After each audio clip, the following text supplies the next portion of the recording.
Mesdames, Messieurs, bonsoir. Merci de nous recevoir chez vous. Nous sommes ravis de vous retrouver pour ce journal de 19h d'Alizé Télévision ce mercredi 16 novembre 2016. Voici tout de suite quelques-uns des titres qui seront développés dans ce journal.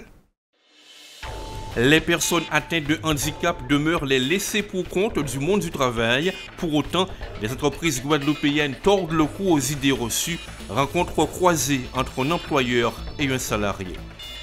Pour illustrer et dénoncer les discriminations dont sont victimes les travailleurs handicapés, le comédien Pascal Moesta a choisi l'humour, c'est à voir.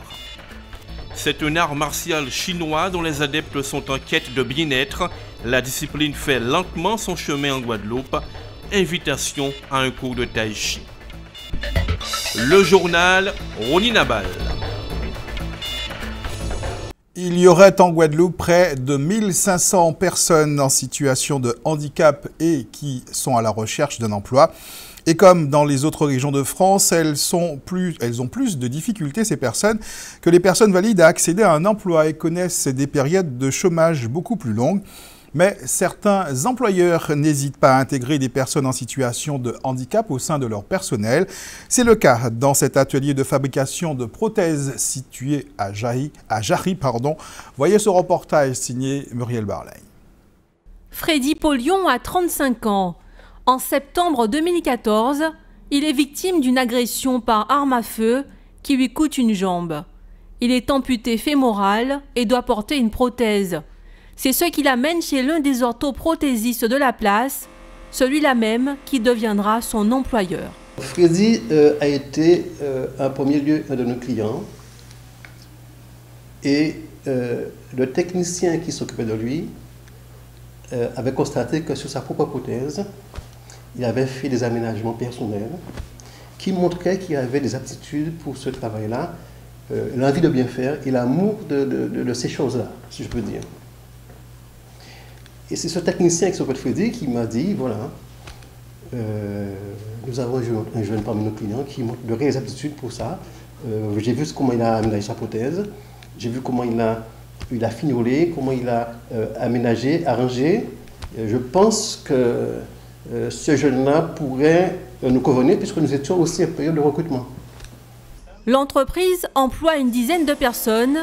Rien ne l'oblige donc à recruter des salariés en situation de handicap. Pourtant aujourd'hui, elle en compte 2 dans son effectif, des candidats qui se sont démarqués par leur volonté de travailler et leurs aptitudes. Après 3 mois de formation délivrée par la structure, Freddy a ainsi pu intégrer l'un des ateliers en CDD. Il intervient dans la fabrication de prothèses. Je fabrique des emboîtures provisoires, définitives, en carbone ou en résine. Et je monte aussi les prothèses. Je les monte. Et après, il y a l'appareilleur qui passe, qui finit les apprends et les réglages. Cet emploi me permet d'être vraiment confronté à ce milieu. Je suis, comme je l'ai dit, je suis amputé. Et ça me permet aussi d'aider les autres, de discuter un peu avec les gens qui sont dans la même situation que moi, de les aider à surmonter les épreuves et à franchir certaines étapes. Freddy avait déjà suivi une formation de stratifieur pour fabriquer et réparer des bateaux en résine. La manipulation de matériaux composites ne lui était donc pas étrangère. Il restait à adapter le poste de travail à son profil. Nous avons choisi simplement un aménagement de son temps de travail. Et surtout,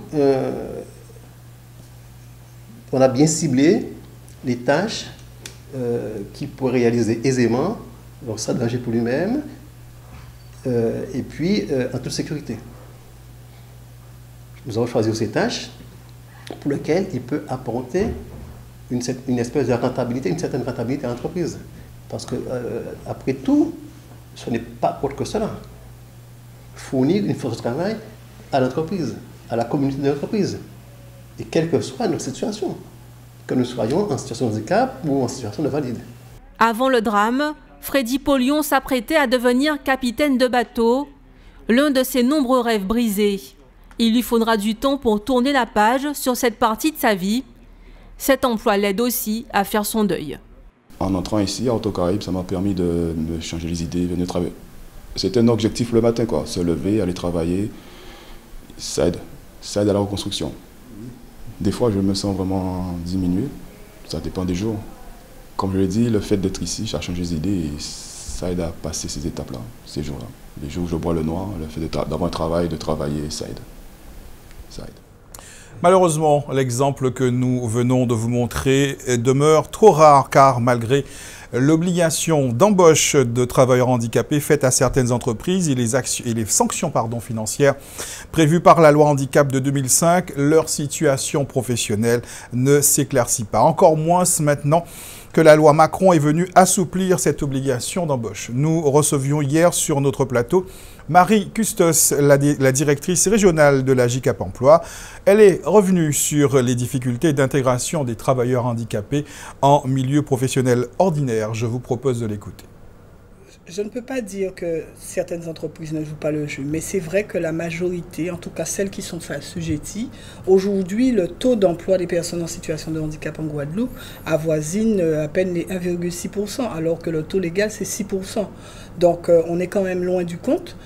Mais je pense que les actions d'information et de mise en situation dans l'entreprise permettent aussi, d'une certaine manière, de sensibiliser les employeurs à ces questions, parce que je crois que la difficulté, c'est surtout la représentation sociale qui tourne autour de la question du handicap. Pourtant, il y a, comme on le disait, une obligation légale pour certains employeurs de recruter des personnes en situation de handicap. Malgré tout, le travail n'est pas fait. Alors, il y a plusieurs raisons à ça, puisqu'il y a un certain nombre de freins, notamment, c'est vrai que communément, la majorité des personnes ont en majorité un bas niveau de qualification. Donc, l'objectif, c'est effectivement leur permettre de se former, mais on est bien d'accord, ce n'est pas forcément le diplôme qui fait l'homme. On a des personnes, effectivement, qui ont des compétences, qui peuvent être développées en situation de travail. Et puis, l'objectif aussi, c'est la question de l'insertion d'une personne en situation de handicap ne doit pas être qu'une affaire d'obligation. La majorité des entreprises qui font appel à nous, ce sont des très petites entreprises.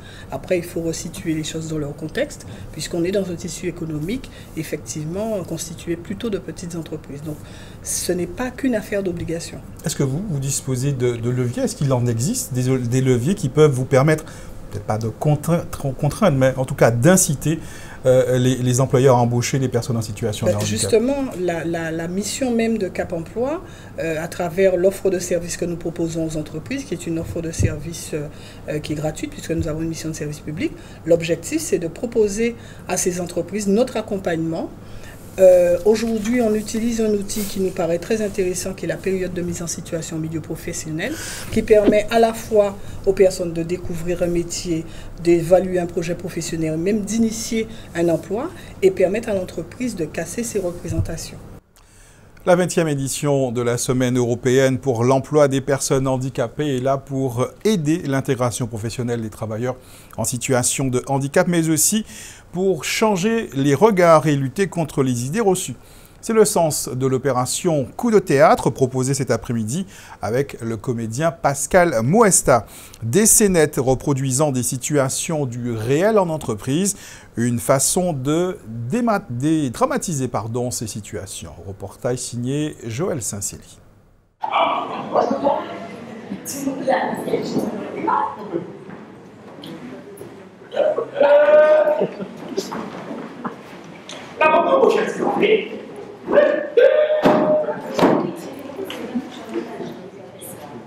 L'humour pour lutter contre les discriminations à l'embauche dont sont victimes les personnes en situation de handicap, Cap Emploi a choisi le rire pour évoquer un sujet grave. L'exercice a tout de suite séduit un comédien qui, en matière d'humour, n'est pas le dernier venu. On sait qu'à travers le rire, on peut parler de tout, on peut traiter tous les sujets.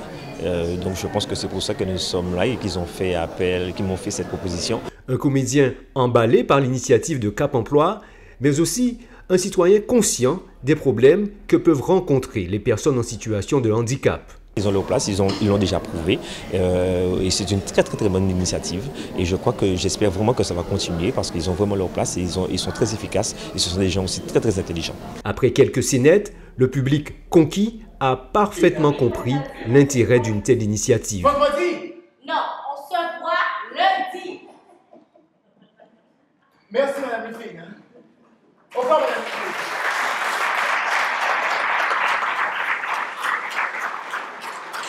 Les deux cinéastes en fait m'ont permis de voir que en fait certaines situations qu'on peut justement qui sont peut-être dramatiques, on peut en rire. Et c'est vrai que en tant que jeune employé d'une société, j'ai eu l'occasion de classer le document, le CV d'une personne atteinte de handicap et justement de la recevoir. Et cette personne-là qui travaille toujours dans l'entreprise, on a pu constater qu'elle a les compétences d'une personne qui entre guillemets n'a pas, n'est pas atteinte de handicap. Donc en fait, ça nous permet de voir qu'il ne faut pas qu'on ait des préjugés. Il ne faut pas s'arrêter sur ça. Justement, il faut chercher à voir ce que peut nous apporter justement ces personnes atteintes de handicap. Des spectateurs parfois très concernés par l'interprétation des comédiens, comme Eric, chorégraphe en situation de handicap. Vous savez, si pour vous dire la vérité, on est tous handicapés. Puisqu'en fait, ça dit que le fait qu'on ne comprend pas assez vite, on ne comprend pas ce qu'on nous dit, ça dit qu'on fait quoi? Ça dit qu'on ne comprend pas comment on est sur terre, qu'est-ce qu'il faut faire? Est-ce qu'on ne comprend pas des fois que la vie c'est des verbes d'action? Et surtout que je suis chorégraphe et je suis en situation de handicap. Ça dit que je ne peux plus montrer par le mimétisme, ça dit que je suis obligé de formuler des choix, de faire des demandes. Et c'est difficile pour tout le monde, que ce soit pour l'handicap, pour le comédien mental aussi. Ne pas comprendre, c'est peut-être aussi un handicap. Comprendre trop bien aussi, c'est un handicap, c'est-à-dire que tout est relatif. Comment ça se situe?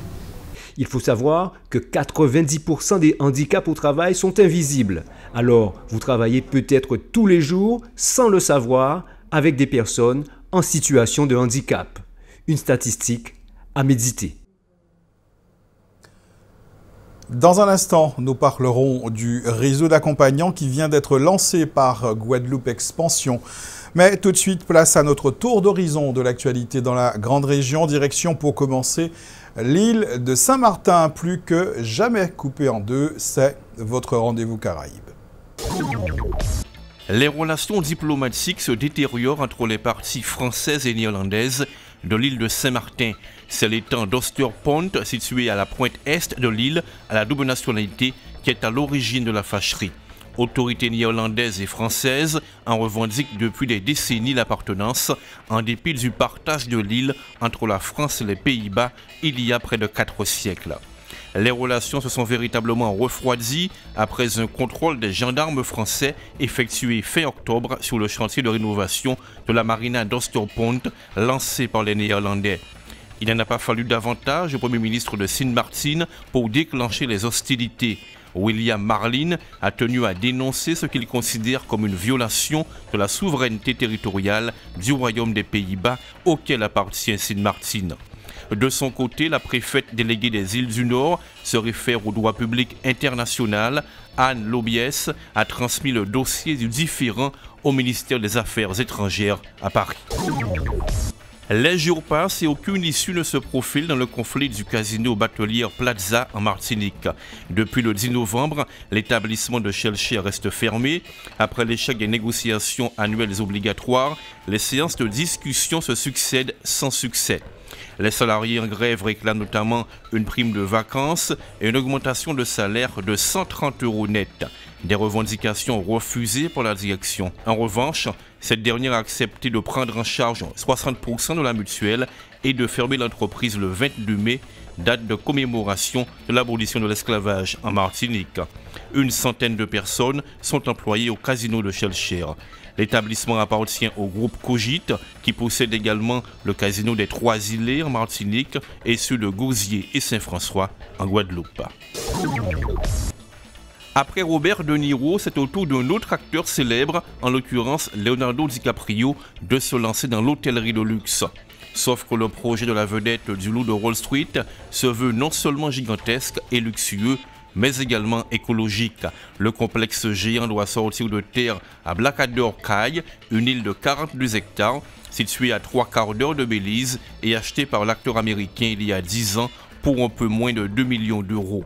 Le projet table sur la construction d'une plateforme en arc de cercle composée d'une 60aine de villas posées sur la mer et qui surplombent des récifs. Des habitations qui fonctionneront aux énergies renouvelables. À côté de cela, il est également prévu d'implanter une 50aine de villas privées, leur prix entre 5 et 15 millions d'euros.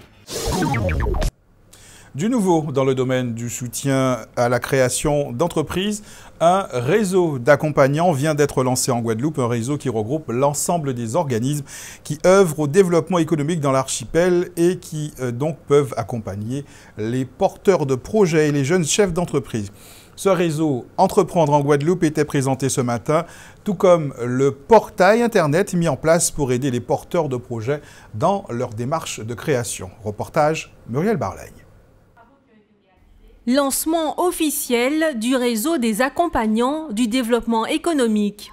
Il réunit les experts comptables, avocats, banques et autres institutions qui interviennent tout au long du cycle de vie de l'entreprise. Tous ces acteurs sont désormais accessibles par l'intermédiaire d'une plateforme digitale, le portail de l'entrepreneuriat, un site internet complet pour les créateurs et les chefs d'entreprise. Un projet porté par Guadeloupe Expansion. Il y a une offre très pléthorique d'aide, d'accompagnants au niveau des porteurs de projets, des chefs d'entreprise. Il y a une offre pléthorique en Guadeloupe et cette offre n'est pas forcément coordonnée. Donc nous avons décidé avec la collectivité régionale justement de mettre tous ces accompagnants aux porteurs de projets, aux chefs d'entreprise en synergie pour qu'il y ait une réponse commune et ciblée à toute l'offre qui existe en Guadeloupe. Plusieurs profils ont été définis pour l'internaute en fonction de son besoin. Qu'il crée, qu'il reprenne, qu'il transmette ou qu'il développe une entreprise, il peut trouver des informations ciblées et harmonisées, du texte, mais aussi de la vidéo, le tout à partir d'une seule et même adresse, entreprendreenguadeloupe.fr. Sur ce site, ils disposent à la fois d'une feuille de route qui leur permet de définir leur démarche par rapport à la création d'entreprise. Ils disposent également d'un carnet d'adresses. Ce carnet d'adresses leur permet d'avoir des informations sur l'ensemble des membres du réseau qui sont donc actifs sur le territoire de la Guadeloupe et qui ont une offre de services pour l'accompagnement des entreprises. Un nouvel outil qui devrait contribuer à pérenniser les entreprises guadeloupéennes. C'est une manière de pouvoir renforcer les entreprises parce qu'on sait qu'il y a un dynamisme d'entrepreneuriat en Guadeloupe. On est le deuxième département français à créer le plus d'entreprises. Mais souvent ces entreprises, au bout de 3 ans, disparaissent. Pourquoi? Par manque de fonds propres, il faudra renforcer les fonds propres. Par manque de conseils et d'accompagnement, il faudra renforcer le conseil et l'accompagnement. Et par manque de suivi, c'est pour ça que la région est déterminée avec l'ensemble des partenaires ici présents à accompagner et mettre le chef d'entreprise au centre des problématiques. Afin d'aider les entrepreneurs à se familiariser avec ce portail, une borne interactive va circuler dans les organismes membres du réseau dans différentes régions de la Guadeloupe. Des personnes ressources seront présentes pour guider les utilisateurs. Augmenter sa sensation de bien-être et entretenir sa forme physique, c'est ce que recherchent les pratiquants du Tai Chi Chuan. Cet art martial chinois se pratique comme une gymnastique de santé basée sur le travail du Qi, c'est-à-dire cette énergie à l'origine de l'univers et qui relie les êtres et les choses entre eux. Voyez ce reportage signé Joël Saint-Sidi. Inspire, expire, souplesse et quiétude, nous sommes en plein cours de Tai Chi. Un cours dispensé par Juliette Sainton, une adepte de la discipline depuis 1990. Sa rencontre avec cet art martial chinois, c'était juste pour se sentir un peu mieux. Le Tai Chi est porteur de joie, de beaucoup de légèreté et de santé. À l'époque, j'en avais beaucoup besoin et j'avais surtout besoin de la santé. Et depuis, je me porte bien, voilà. Aujourd'hui, elle souhaite partager son bonheur et développer dans le même temps une discipline encore discrète en Guadeloupe. Ce n'est pas quelque chose de connu vraiment. Les gens restent un petit peu à l'écart alors que réellement, il y a des clubs pour pratiquer, ne serait-ce que son nom. Rolande, elle, a commencé le Tai Chi il y a 1 mois. Elle était tout simplement en quête de bien-être. J'ai vu sur un journal que cette dame faisait des cours de Tai Chi. J'ai dit, mais c'est quelque chose qui m'ira bien parce que je veux bien augmenter mon état de bien-être, préserver un petit peu mes articulations et puis me sentir bien et apprendre autre chose. Ça fait travailler la mémoire, ça fait travailler tout ce qui est, je dirais, mouvement. Et je me suis dit, il faut en faire, ça va m'aider dans ma vie courante. En assistant à ce cours, d'où se dégage une telle douceur, difficile de croire que le tai chi est un art martial. Mais cet art est un vaste domaine où la puissance et la douceur font bon ménage. Mais ici, c'est l'aspect bien-être qui est privilégié. Il y a plusieurs formes. Il y a un tai chi bien-être, par exemple ce que nous pratiquons ici, qui permet aux gens de se sentir bien en ville ou bien à la campagne. Mais comme on est à Pointe-à-Pitre, l'idée était de faire en sorte que les gens se sentent bien en ville, qu'il y ait une relation, que les gens se sentent et se ressentent un peu et qu'on vive dans la convivialité, en plus de l'aspect santé, vraiment. Donc c'est ça qui va primer dans un cours en initiation et dans un cours pour des adultes qui viennent. Après 1 heure de cours, l'effet escompté est bien là. Rien de bien surprenant, surtout pour Julienne, qui a déjà 8 ans de pratique à son actif. On se sent différent, on se sent léger, on sent toutes les parties de son corps. On est en paix avec soi-même, vraiment. Nous avons travaillé, comme vous avez observé, il y a un petit moment quand on a frappé les épaules, pour dégager un peu, pour relâcher. C'est un petit peu yang si vous voulez, mais aujourd'hui nous avons travaillé le yin. En plein dans le yin, par opposition au yang, au fait, la différence c'est quoi? Le yin, c'est l'aspect qui serait, disons, plutôt le côté féminin de l'univers et le yang serait plutôt l'aspect masculin.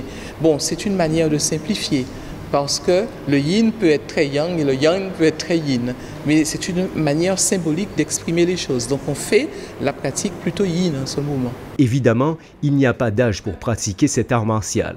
Alors, vous qui êtes en quête de zénitude, le tai chi sera peut-être votre voie.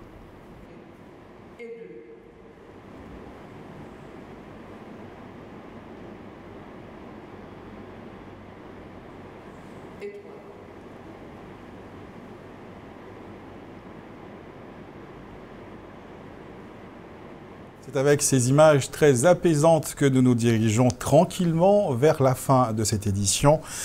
On va passer ces informations pratiques. Sachez que les habitants du bourg des Abîmes seront privés d'eau potable ce soir entre 22h et 6h demain matin. Demain soir, ce sont ceux de l'ouest du Gosier et de Mathurin qui n'auront pas d'eau au robinet. Ça, dans le cadre des délestages programmés par le SIAG sur son réseau.